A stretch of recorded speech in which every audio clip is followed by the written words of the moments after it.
Jatim News bagi-bagi giveaway. Temukan thumbnail dengan tanda khusus giveaway ready. Simak terus dan tonton videonya, serta dapatkan kode dalam video seperti beliau ya, sahabat bahagia. Dan kebetulan kita nanti akan bahas 05. apa sih yang dimaksud vitamin D yang kadang-kadang sekarang ini lagi menggegarkan di kondisi yang 44. COVID seperti ini ya. Kita sapa. Assalamualaikum Dokter Ike. Waalaikumsalam warahmatullahi wabarakatuh, Dokter Edi. Gimana kabarnya dok hari ini? Alhamdulillah sehat, 21. bahagia.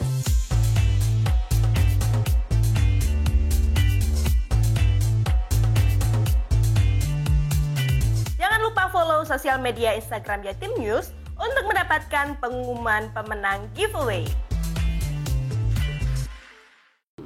Akhirnya sempat ditanya, sudah lulus S1 sudah gitu, gak kepingin jadi reporter olahraga gitu. Itu yang menjadi titik awal bahwa saya bisa masuk ke media. Terjerumus. Saya pernah meliput satu kasus perusakan tempat biliar yang dilakukan oleh oknum. Dan itu saya satu-satunya yang meliput.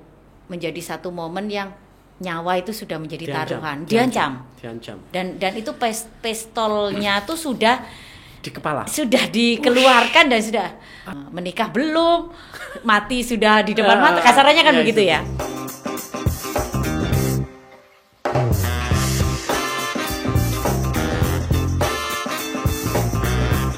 Assalamualaikum warahmatullahi wabarakatuh. Selamat sore. Halo, welcome guys to my podcast Kopi Susu. Komentar pintar suka-suka Cak Ruf. Pada sore hari ini saya kedatangan tamu spesial, ladies, wanita, teman. Kok teman lagi ya? Ya kebetulan teman satu kampus, lagi studi magister ilmu komunikasi. Dia sangat spesial guys. Kenapa saya datangkan sebagai narasumber? Karena dia dulu adalah mantan atlet nasional. Prestasinya tertinggi saya bacakan ya. Medali perunggu cabur kempo di PON 96. Wih, perunggu di PON 96. Kemudian juara 2 Indonesia Open Stakai cabur kempo 2003. Dan juga pernah juara 2 Kejurnas Hoki tahun 99, dari hoki ke kempo. Kemudian juara 1 KIPD Award, ini terkait dia sudah di news ya. Yang menarik adalah dia dari mantan atlet kemudian manuver menjadi seorang news producer di sebuah TV sebelah ya. JTV saya sebut. Oke. Ini adalah rekan saya, ini adalah Mbak Vita Dwi Cahyaningrum SPD. Untuk lebih jelasnya, kupas tuntas kenapa dia dari atlet nasional, mantan atlet kemudian jadi news producer TV.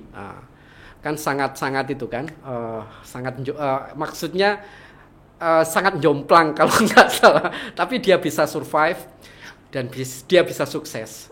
Oke. Langsung saya perkenalkan kepada Mbak Vita Dwi Cahyaningrum SPD. Monggo jenengan perkenalkan latar belakang pendidikan sampai kemudian kenapa menekuni dunia news. Ya, terima kasih ya, Cak Up. Ya. Ini teman yang wis melanglang buana ini, Cak Maruf ini luar biasa. Memang bicara dunia media ini jauh dari pemikiranku saat itu gitu ya. Aku masuk di dunia olahraga dari aku SD. Dari aku SD kelas 2 di mana memang aku bukan tipikal cewek yang seperti biasanya gitu ya. Rodok tomboy. Ya, aku tomboy dan hampir tiap hari aku berkelahi. Di SD. Jadi punya geng sendiri. Betul. Jadi SD kelas 2 itu aku sudah mulai. Kelahiran mana? Aku kelahiran Malang. Oh, Malang. Kelahiran Malang terus jadi titik awal aku bisa menekuni dunia olahraga itu adalah waktu aku di SD kelas 2, aku berkelahi dengan salah satu cowok yang beda sekolah gitu ya. Sampai akhirnya aku diskors waktu itu gitu ya. Jadi aku sudah sempat diskors 2 minggu untuk tidak sekolah. Akhirnya dari situ orang tua berpikir anak ini mau diapain gitu. Nah, wablek pisan. Akhirnya dimasukkanlah karena di situ di sekolahku ada cabang olahraga kempo. Iya, kempo. Jadi aku dimasukkan di cabang itu. Tapi dengan background atau latar belakang Itu yang dulu ketika masuk cabang itu dimasukkan ke Kempo itu waktu SMP atau SD? SD. SDN mana tuh Malang? Jadi aku di SDK Santo Dionysius 1, SD Katolik Santo Dionysius 1 itu ada memang cabang olahraga Kempo waktu itu. Jadi mau nggak mau dimasukkan situ, tapi ke pelatih ini aku udah dibilang bahwa ini anak tidak seperti cewek biasanya. Ya, akhirnya aku ditempa di situ dan di tahun 91 aku sudah ikut kejuaraan junior. Nah gitu. Jadi 91 aku ikut kejuaraan junior dan waktu itu juga ternyata menjadi juara. Di 91 itu. Akhirnya 92 aku ikut kejurnas junior pertama di Padang. Kejurnas. Oh, usia berapa? Atau waktu itu aku SD kelas 5. Wih. Jadi SD kelas 5 itu aku sudah kejurnas ya? Sudah kejurnas mewakili Jawa Timur dan bersama dengan kakak-kakak tingkat itu mereka prapon sebenarnya. Prapon untuk 93. Jadi aku di Padang, bahkan di situ hampir semua atlet junior itu didampingi oleh orang tua, aku enggak mau gitu. Nah, dan di situ aku sudah bawa perak sebenarnya. Jadi 92 itu aku sudah bawa perak dari kejurnas Padang junior. Baru di situ SMP baru masuk ke Puslatda. Jadi masuk ke pemusatan untuk prapon. Prapon 95 waktu itu. Oke. Ternyata juga lolos tiket ke PON 96. Dan di PON 96 aku menjadi Kensi termuda Jawa Timur dan Kensi termuda Indonesia pemegang sabuk hitam. Kensi itu apa istilahnya? Kensi itu panggilan atlet untuk cabang olahraga Kempo. Nah, jadi kalau misalkan karate itu ada karateka gitu kan. Betul. Terus apa namanya, kalau Kempo itu panggilnya Kensi. Ya, atlet termuda ya. Betul. Jadi aku Kensi termuda Jawa Timur dan Kensi termuda pemegang sabuk hitam di Indonesia. Waktu itu ujiannya di Bali. Ketika kita sudah memegang sabuk hitam, kita bisa jadi instruktur ya? Ya, jadi boleh dibilang melatih gitu ya. Karena waktu itu dan 1 gitu. Terus 96 aku SMA kelas 2. Tidak ada ekspektasi bahwa bisa meraih juara karena memang pesaingnya itu adalah mantan atlet PON sebelumnya gitu. Nah, Jawa Timur ini memang menurunkan anak-anak yang level 2. Jadi yang junior tuh karena kita lolos prapon maka sampai di PON itu ini tetap dibawa gitu kan. Ya, akhirnya aku di Embu Bergu Putri. Ternyata di luar dugaan mengalahkan DKI waktu itu. Jadi akhirnya pulang membawa medali perunggu. Ya, itu sudah PON ya? Itu sudah PON. 96. Oke, waktu itu. Jadi mendapat apresiasi yang luar biasa dari gubernurnya waktu itu penyanyi itu siapa? Pak Basofi Sudirman itu. Jadi itu bagi kami udah ekspektasi yang luar biasa gitu. Dapat uang berapa waktu itu? Waktu itu ya, jadi PON 96 adalah PON pertama kali ada bonus. Oh ya, bonus. Nah, itu. Bonus. Jadi pulang SMA kelas 2 itu bawa kurang lebih 12,5 juta. Banyak. Sedangkan itu motor itu masih 4 juta 500 lah gitu ya. Jadi mobil berapa waktu itu? Waduh, enggak tahu ya. Ya itu kita ya masih enggak berpikir gitu karena betul. SMA itu SMA kelas 2. Tapi aku melihat sebenarnya tidak ada di benakku untuk bisa ke media, karena dari situ aku berpikir aku pinginnya ke UGM. Seperti rival-rivalku dari daerah yang lain itu banyak yang PPAD di UGM Jogja. Aku pun demikian karena aku sangat mengidolakan UGM. Jadi aku kepingin kuliah di sana. Akhirnya aku mengambil sebenarnya PPAD, peningkatan prestasi atlet daerah. Jadi kayak PMDK begitu. Betul. Tapi gubernur golden ticket. Betul, golden ticket. Dan alhamdulillah sebenarnya lolos. Dan aku waktu itu mengambil akuntansi UGM. Ternyata ada satu administrasi yang harus kita penuhi. Jadi bahwa atlet PPAD yang lolos di UGM itu selama 4 tahun studi di UGM harus membela Jogja. Oh. gitu. Jadi harus hengkang dari Jawa Timur, Jawa nih Timur. gitu kan. Nah, kebetulan aku sharing sama pelatih sama Pengprov juga gitu kan. Nggak apa-apa kalau memang misalkan ini, tapi dipikir lagi gitu kan. Ternyata rekom dari gubernur tidak turun. Jadi Pak Imam Utomo tidak memperbolehkan saya untuk melanjutkan studi di UGM karena harus pindah untuk memperkuat Jogja di PON 2000 gitu 2000. kan. Akhirnya jalan satu-satunya adalah adanya kerjasama. Waktu itu baru pertama kali universitas yang menerima atlet-atlet gitu, yaitu UNESA. Nah, maka saya tidak ada pilihan dan itu ke UNESA. Betul, dan itu sudah lepas UMPT, sudah lepas begitu. Jadi golden ticket juga. betul. Akhirnya saya PMDK masuk di Fakultas Ilmu Keolahragaan. Saya mengambil jurusan Pendidikan Kepelatihan Olahraga di UNESA. Dan saya tidak pernah terbayang mau jadi apa ke depan karena kan di benak saya sudah ambil akuntansi, nanti akan begini-begini di UGM gitu kan. UGM sudah dengan ekspektasi yang tinggi gitu. Nah, ini masuk di UNESA yang saya juga tidak pernah tahu. Karena dari SMA itu saya sudah berpikir kalau akuntansi ya saya masuk IPS gitu kan. Walaupun awalnya saya masuk IPA, saya pindah ke IPS untuk mengejar itu. Ternyata di Fakultas Ilmu Keolahragaan harusnya itu yang dibutuhkan adalah IPA.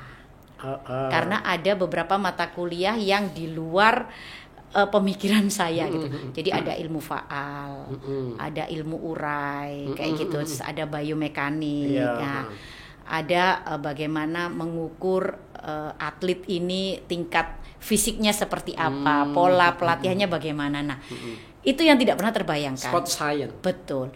Orang akan berpikir bahwa kuliah di olahraga itu hanya menggunakan otot. Gitu ya. Memang tidak bisa kita pungkiri. Ada mata kuliah yang memang harus menggunakan otot itu, contohnya atletik. Kita ya harus lari. Sepak bola ya kita harus praktek sepak bola. Iya, betul.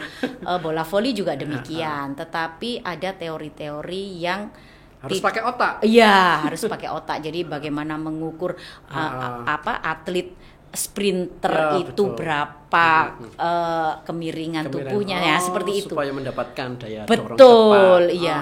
Nah, itu ternyata cukup berat bagi saya. Jadi saya memulai untuk bisa tune in di kuliah itu juga cukup berat. Di samping saya masih harus jadi atlet. Nah, tapi ternyata ketika saya masuk di UNESA, saya lebih bisa mengembangkan olahraga yang awalnya hanya fokus di Kempo dari SD sampai SMA sampai masuk kuliah itu saya hanya di Kempo. Ketika masuk UNESA yang notabene Fakultas Ilmu Keolahragaan, maka saya bisa general bisa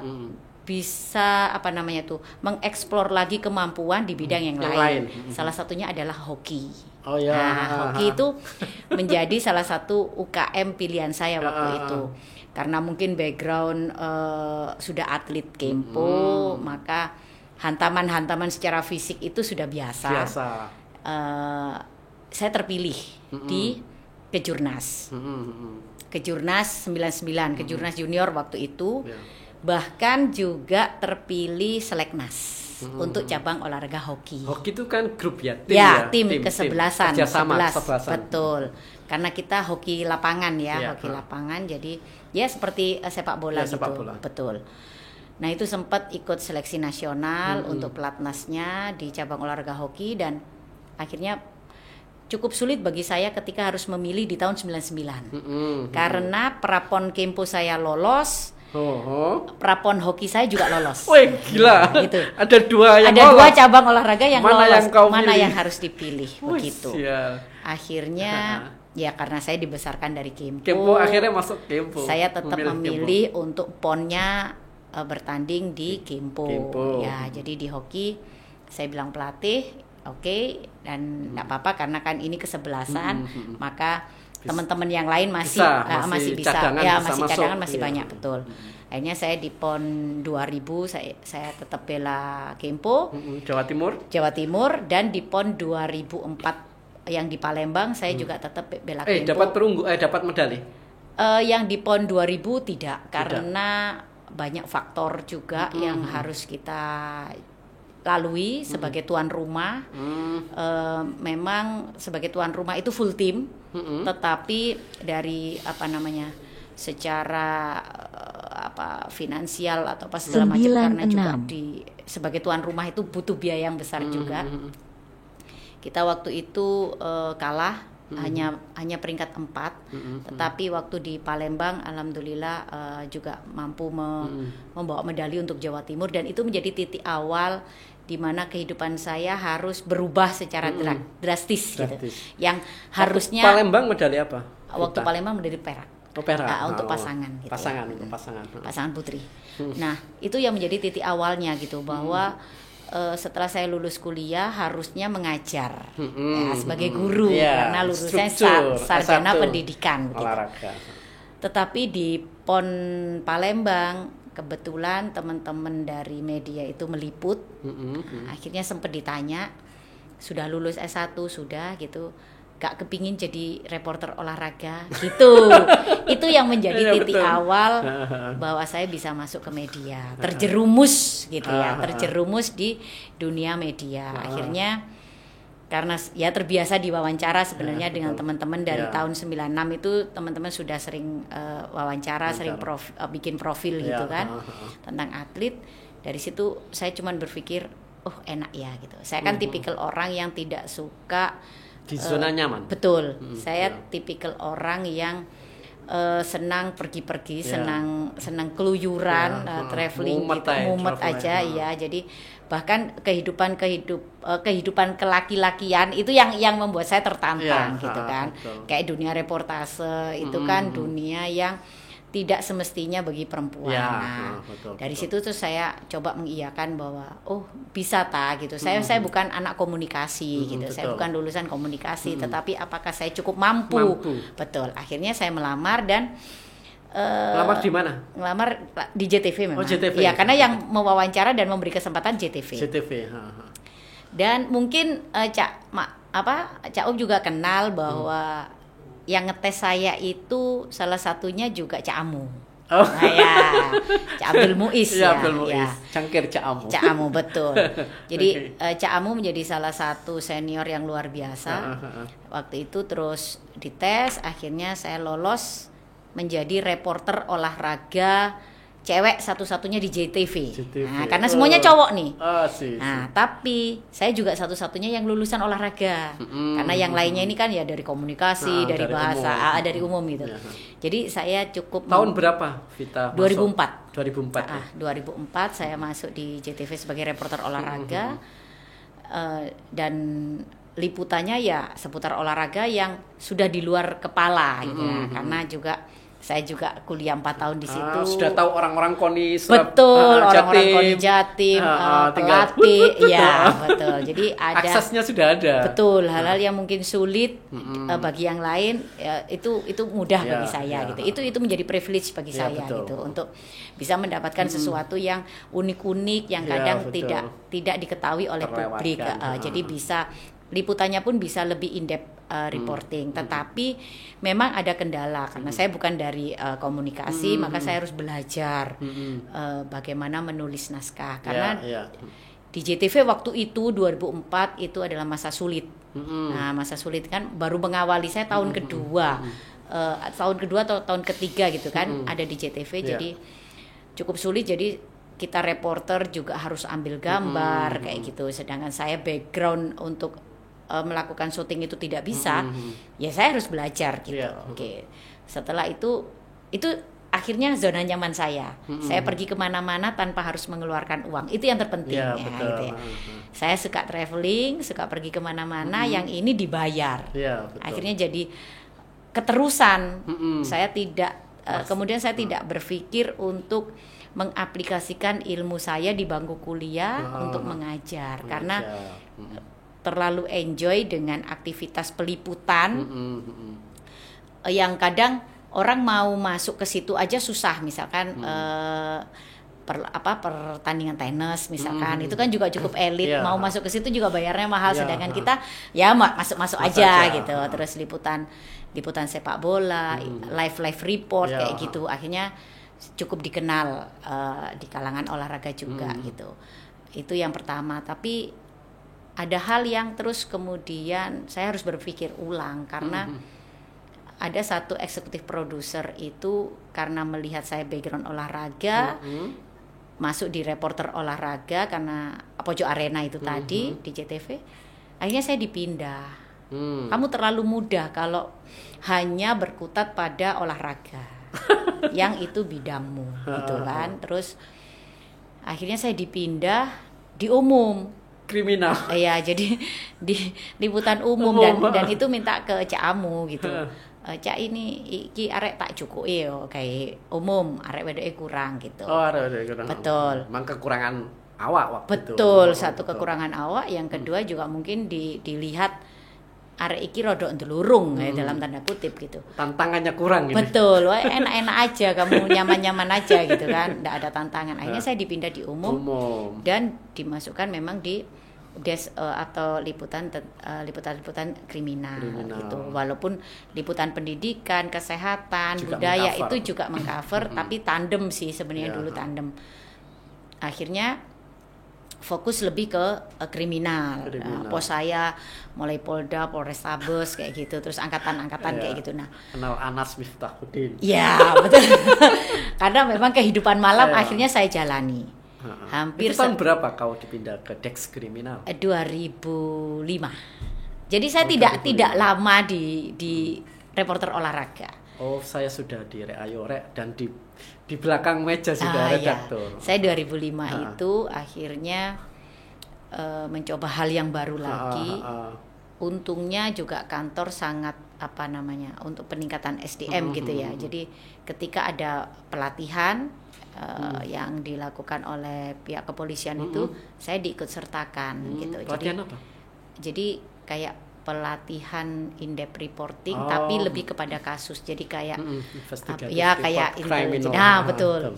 Jadi saya ikut itu dan di situ cukup lama menggeluti dunia kriminal sampai mungkin di kantor itu menjadi salah satu reporter yang dikenal dengan istilah ini spesialis kejahatan sama spesialis bencana alam. Karena banyak dari teman-teman kan ketika disuruh liputan yang berat, misalkan kayak bencana alam, gempa atau gempa Jogja, pencarian korban-korban itu kan pasti tidak pada zona nyaman. Kita tidak tidur di tempat yang biasa kayak gitu. Nah, karena mungkin saya dipikir iki arek wedok setengah lanang, jadi saya diberangkatkan saja gitu. Salah satunya saya mencari Adam R. Ya, pencarian Adam R itu 1 bulan saya ikut nomad TNI Angkatan Laut. Terus waktu gempa Jogja itu 2 minggu saya berangkat ke sana, bahkan sampai mobil kantor juga dipakai untuk mengevakuasi korban gitu. Terus di Trenggalek itu yang tanah longsor menimbun puluhan orang, itu juga saya berangkat ke sana. Di situ pengalaman-pengalaman yang akhirnya membuat saya lebih enjoy, lebih nyaman di dunia yang penuh tantangan di dunia media kayak gitu. Dan semakin melupakan dunia pendidikan. Ya, waktu itu memang hampir vakum di dunia olahraga gitu. Karena lebih banyak pada aktivitas peliputan. Dari situ saya belajar dan banyak mengenal orang-orang hebat yang dulu sangat saya kagumi gitu ya. Dalam artian begini, enak ya bisa masuk TV gitu. Kayak apa ya, ternyata setelah itu kita alami, oh iya ya masuk TV ya kayak gini. Akhirnya saya bisa kenal dengan Mbak Desi Fitriani yang spesialis konflik gitu ya, spesialis daerah konflik dari Metro itu saya cukup kenal. Akhirnya bisa sharing bagaimana trik-triknya, bagaimana kiat-kiatnya. Di situ saya hampir sering lupa pulang. Jadi kos-kosan itu saya sampai ambil kos itu di depannya kamar mayat. karena di Karangmenjangan. Karangmenjangan. Kenapa?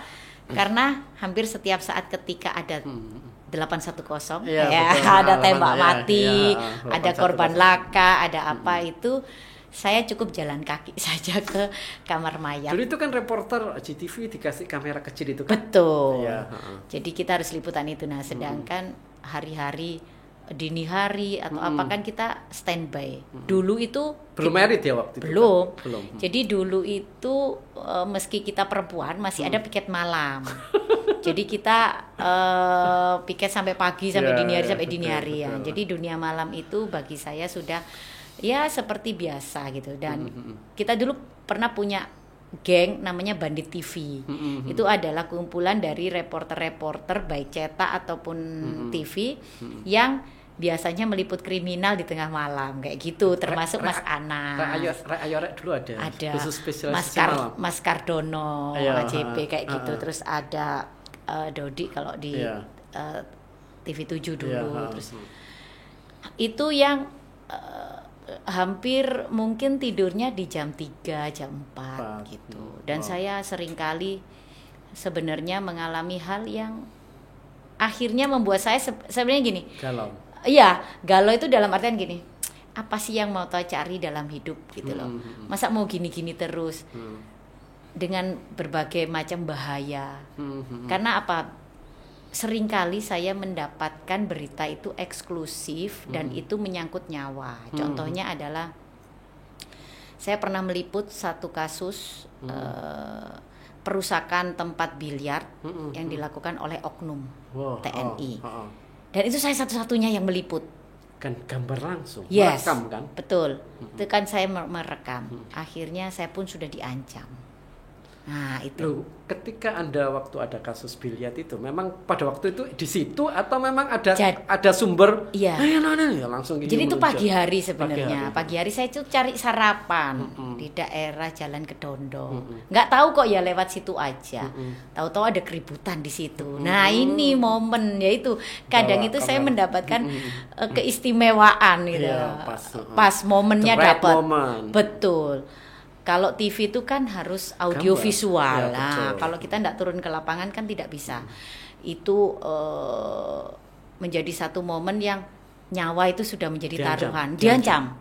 Dan itu pistolnya tuh sudah Di kepala. dikeluarkan dan sudah.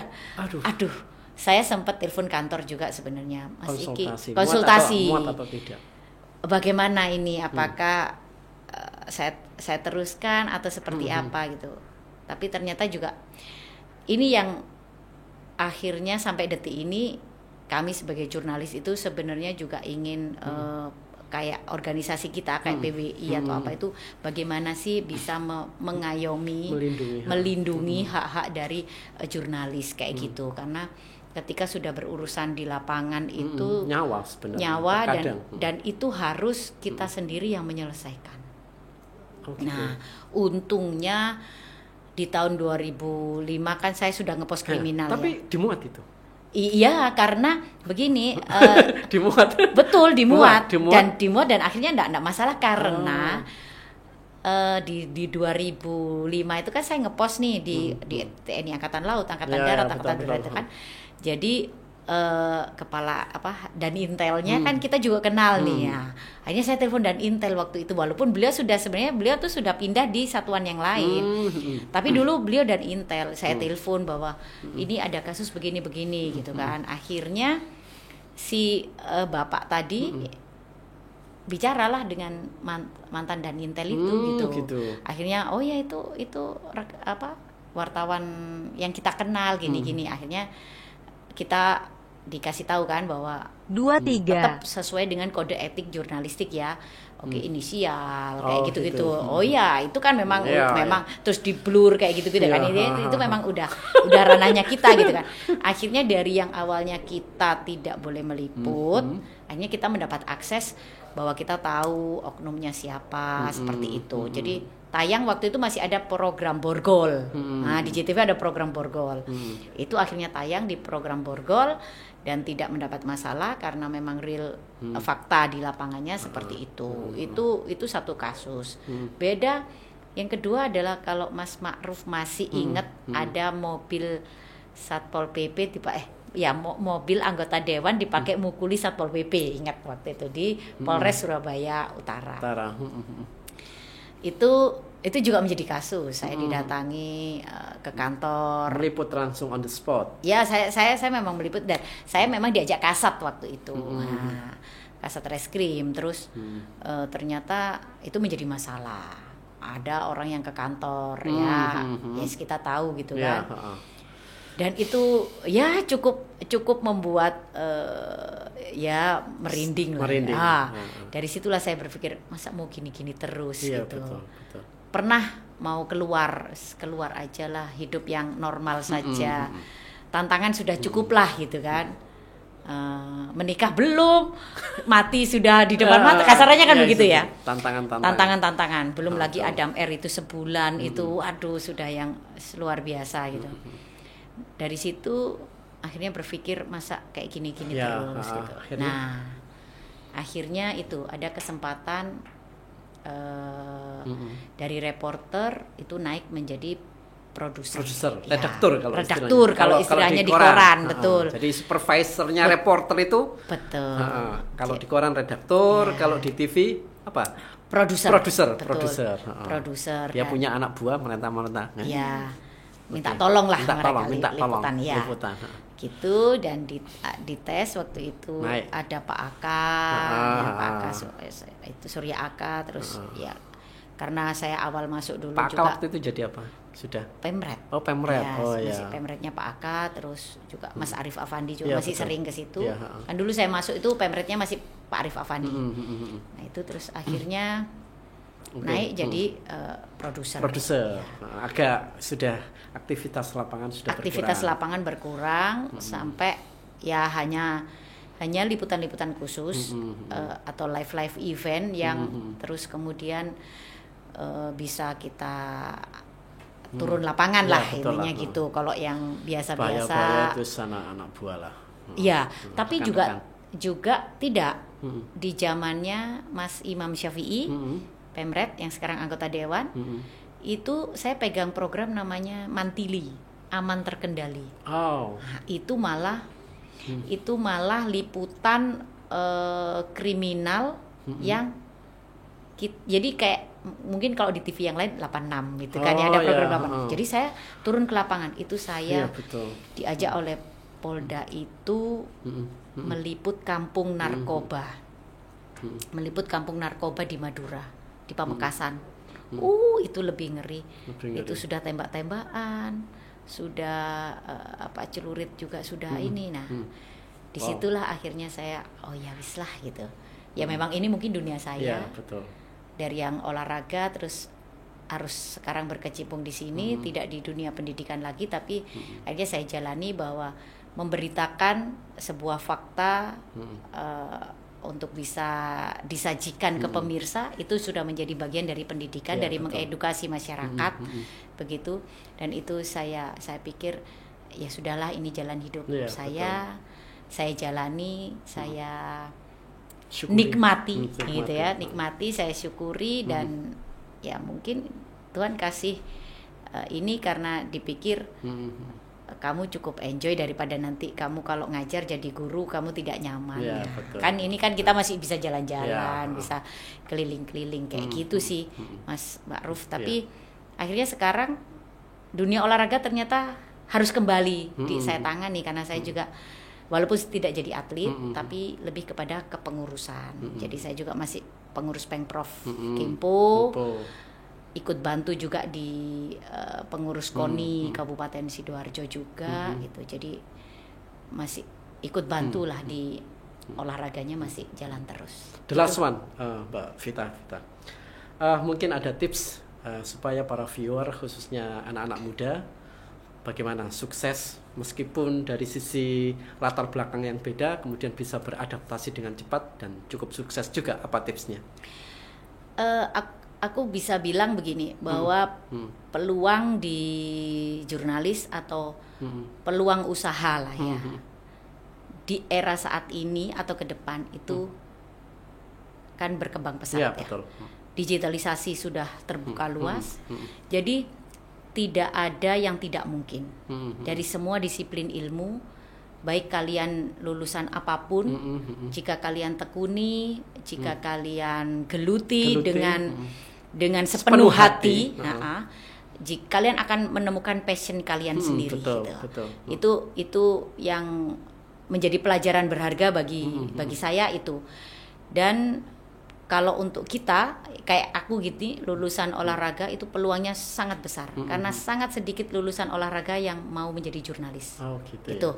Dan itu bisa menjadi peluang yang sangat luar biasa bagi adik-adik, bagi kawan-kawan semua, bahwa peluang itu bisa kita yang menciptakan, bisa juga dari peluang yang ada itu bisa kita ambil. Tergantung passion kita di mana. Yang pasti lakukan apapun, lakukan kegiatanmu, pekerjaanmu itu dengan sepenuh hati. Jangan setengah-setengah gitu. Kamu akan mendapatkan hasilnya, hasil yang maksimal sesuai dengan apa yang kamu lakukan. Gitu aja. Jadi senangi pekerjaanmu dan aktivitasmu. Udah itu aja, Cak. Oke, terima kasih Vita. Oke, demikian tadi guys bincang-bincang tipis dengan Mbak Vita supaya bermanfaat. Mungkin Anda yang di rumah tetap jaga kesehatan dan tetap prokes.